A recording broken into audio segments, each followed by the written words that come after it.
Hello, it's Paul Fitz-Patrick again with part 2 of Simple Easy Ebook Formatting in 10 Easy Steps. In the first video, and I suggest you watch that first because it showed you how I format the chapter titles for the table of contents. I got down to there, so we did the first 7 steps. Now we're going to add the table of contents and just a few other little things to show you. So here we are back with our book. Now I did change the heading up here a little bit, and I put some more meaningful text in down here, changed the picture. The beginning is the most important part of any work by Plato. The rest I didn't change anything for. As you can see, we've got our heading formatting done. You can change anything you like there. You can change the color, you can do whatever you like, size, etc. So now all we have to do is add a table of contents. Now I've put just a placement thing there for it, so we'll go ahead and put it in there now. So to add a table of contents, we go to our References tab. We click on this table of contents, and you've got a few options here. You can change them at a later stage. We'll just click on the first one. Basically, the biggest difference is one says contents, one says table of contents. So your choice. So we click on that, and up here, as you can see, we've got automatically our table of contents. For some reason, chapter 1 hasn't shown up. So let's go down and find out why. So let's highlight that. We go to our add text. See, it had lost its formatting for that, but actually this is really good because I'll be able to show you a little trick. So that's now changed. Now with this, if I right click on this update field, I can either update the page numbers only or update the entire table, and all of a sudden our chapter 1 is in there. And as you can see, our preamble is like our subheadings. We could change it to be a level 1, so it's sort of sits over here better. Once again, you can highlight this and make it bigger, change the text, whatever you like. But the trouble is when you do update it, it's going to lose that formatting, so leave that till the very end. You can change what you're calling this here.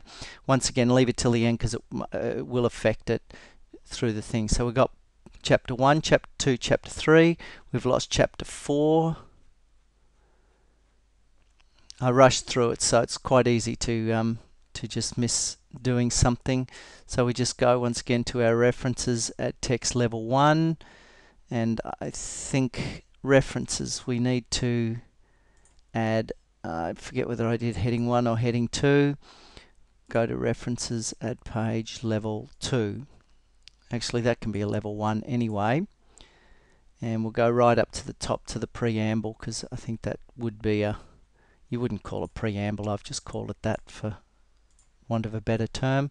Go back to our contents,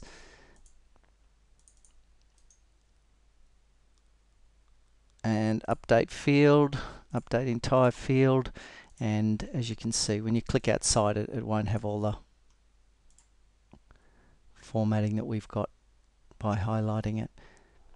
So as you can change your names and just update it, you can do whatever you like. Obviously that might have 10 or 20 lines of text. So that's all there is to adding our table of contents. Now the beauty of this is that, let's just say chapter 1, let's have a look. We need to do a couple of little editing things in here so that it's not quite so spaced out, and we want chapter 2. We might decide that we want chapter 2 and chapter 3. It's a waste of white space there. So we'll just click up on here. Now, if you click on this little P button, it shows you your paragraph marks and your line break. Now the line break was what we put in to make it go to the next page. So if we just delete that, chapter 3 comes up to here, and it fits nicely in there so we don't waste that. We'll put the P back on to see where we've got another line break in there we don't need for chapter 4. So turn the formatting and so we got chapter 2 and chapter 3 both on one page.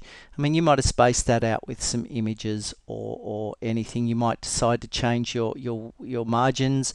And so at the moment we've got, it's showing 7 pages. If we go up to the table of contents, it's showing 9 pages. So let's just update the field again, entire content, and it's showing us 7 pages. So the reference is on 7. There's probably a blank page at the end. Oh no, there's only 7 pages. So that's the beauty of the table of contents. It automatically updates as necessary. Now what we're going to do, these last two are just some additional things I thought I'd show you. So references at the end, and I just want to show you how to set up some tabs. Okay, so down the bottom here I just put in a reference. Reference 1 is Peter Cook, reference 2 is Brandy Brown, reference 3 is Glenn. Now what we can do, if we highlight as many of these as we want to do, and we've got reference 1, so we go up to this little bar up here, and we just,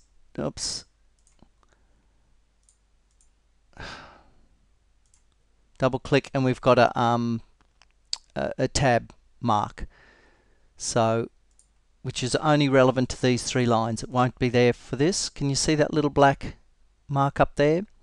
It's not there for this. Now if I go after tab reference 1 and go tab, it goes straight across to lining that.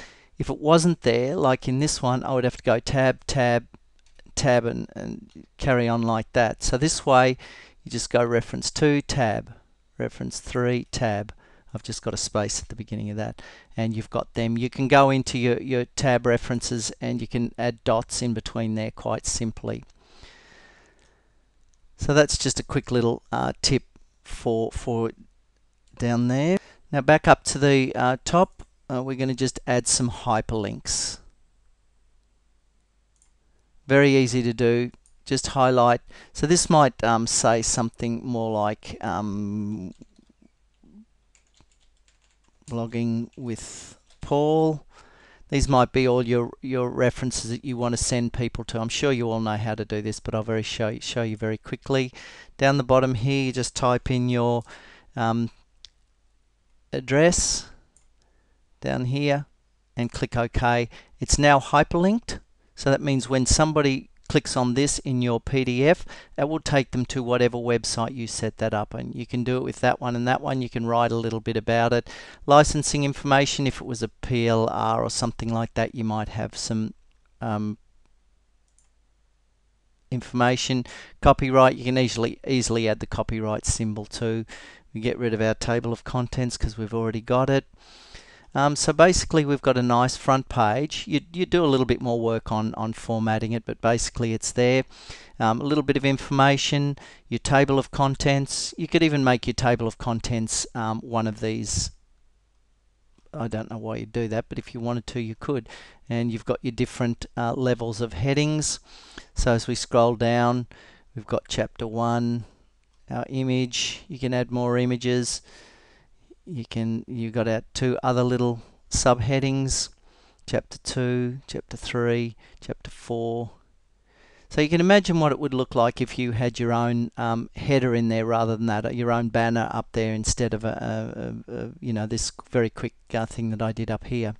You can easily just change that. Just double click on it. You might want to make it an e-book. That will automatically change it on every page. It's changed on every page. Same with the footer. You've got your page numbers. That automatically changes. So that's very basic setting up of ebook formatting. I think the most important is this adding of the table of contents. It just makes it so simple, and I don't see many people doing it. Lastly, just to print to a PDF, that's easy. You just go up to File, Print. We're